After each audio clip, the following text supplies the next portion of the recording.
સાહેબ અમે છીએ હો જેટલા બસને મન મૂકીને આલો ગયો આ દોસ્તાર યસ સર સે વિડિયો શૂટિંગ ઉતારી યે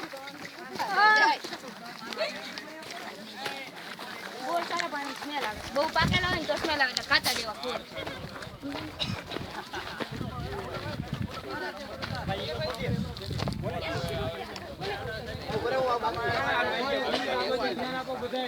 મિત્રો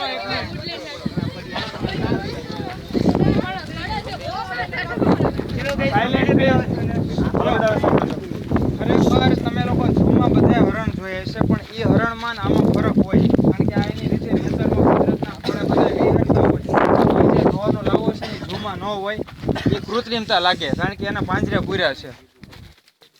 તમને લોકોને ખબર છે કે સિંહ જોવા માટે ગીરમાં ક્યાં ક્યાંથી આવે જ માણસો ખરેખર અહીંયા જે છે હરણને જોવા માણસો આવેલા આપણું જે આ જંગલ છે ને હરણને લગતું ચિંકાને લગતું જંગલ છે અને વાત કરવાની આપણે કેમ્પ સાઇટ ઉપર જાવ ત્યારે જેને જે એન્જોય કરવો બધા કરજો પણ અત્યારે મહેરબાની કરીને શાંતિ રાખો અને ખરેખર જેને હરણ ન જોવાય ને એ સામે કેમ્પ સાઇટ દેખાઈને પાછા વયા જાવ મારા વચ્ચેથી કોઈને કંઈ ન ડિસ્ટર્બ કરો ખોટા એટલે ખરેખર જેને હરણ જોવા છે તો શાંતિ રાખો અમારે દરરોજનું થયું તમને લોકોને લઈ જઈશ 5 કિલોમીટર પાછા લઈ આવીશ મને કાંઈ નહીં ફરક પડે હું 10 કિલોમીટર 20 કિલોમીટર ચાલું ને તો મને પગે નહીં દુખે પણ તમે લોકો ખોટા અત્યારે 5 કિલોમીટર તમારો સમયનો વ્યય થાય અને કાંઈ જોવા ન મળે એનો મતલબ કંઈ નહીં બરાબર ને સારું હવે કોઈ અવાજ નહીં કરે